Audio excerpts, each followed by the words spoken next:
Jadon Sancho confirmed as a Manchester United player, a 5-year contract which will take him up to 2026, 85 million euros, and he will wear the number 25. Mark Ogden coming into the show now to talk about this. So Mark, what are the expectations numbers-wise, and what would be considered a good season considering such a huge price tag?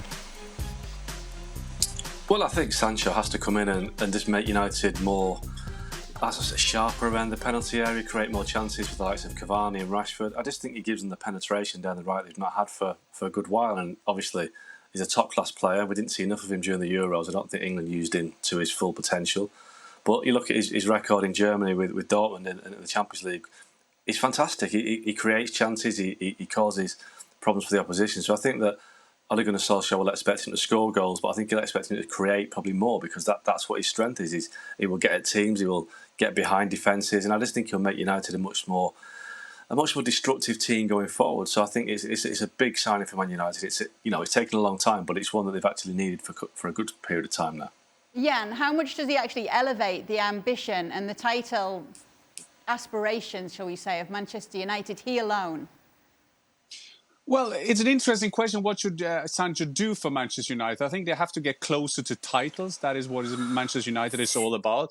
But I also agree with Mark. This is a player who excites you. I've seen him live so many times as I've been following Erling Haaland since he came to Dortmund. This is a cool player. Manchester United have signed one of the coolest players around. It's not enough. Manchester United need a centre half, maybe Varane or whatever. Maybe keep Pogba, maybe get a striker and so on and so on. But this is a player that will make them more exciting to watch. Sometimes, I'm not saying United been boring, because that is wrong word of it, but sometimes very predictable. And he will take people on, he will create goals. And I mean, the second part of the season in Germany, he was unbelievable. There was some problem after there was failed the transfer fee last summer, but then he came from January and out. He's been excellent, and I mean, England got to have a lot of good players. They're not playing that much, going all the way to the final, of course, without him, so to say. But this player will excite the English football fans, and it will excite Manchester United, who have been so after that kind of player, this kind of personality for a couple of 3 years. He was incredible in terms of goals and assists with Borussia Dortmund. Shaka, would you care to guess this season if he'll make it double figures in both of those categories? I think he should make double figures in both. I don't think he eclipses what he did with Dortmund last season, 16-8. If I were to make a prediction right now on Jadon Sancho's return for Manchester United, I am going to go 9, maybe 10 goals. I'm thinking maybe single figures, and I'm going to go 13 assists. Let's go 9 and 13, so not double figures in both. Jan, over or under on Shaka?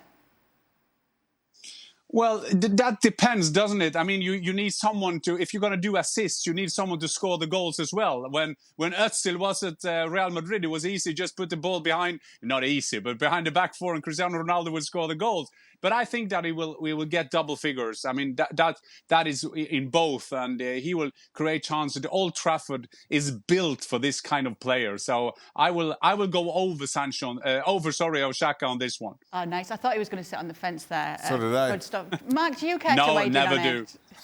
do. Yeah, I agree with Jan. I think it all depends on who is in the middle of the penalty area to put the chances away. You know, if Cavani's fit, he'll score a few. Greenwood will score a few. You do worry sometimes with Anthony Martial's at the end of it, because he can miss more than he takes. So I think Sancho would, he'd loved Erling Haaland at the end of his crosses, wouldn't he? But I don't think that's going to happen anytime soon. But yeah, United need to make sure that if he's putting these fantastic crosses and assists and passes, the players that are capable of putting him in the back of the net. And sometimes with United, you're not quite sure. They do miss a lot of chances at times, so they need to sharpen up in all areas up front. He didn't answer the question there, Mark. He didn't. He sat on the fence there. Sat on the fence, didn't he? Mm-hmm. Well, thank you very much for watching ESPN on YouTube. For more sports highlights and analysis, be sure to download the ESPN app. And for live streaming, premium content, and let's not forget as well, ESPN FC 7 days a week. Subscribe to ESPN+.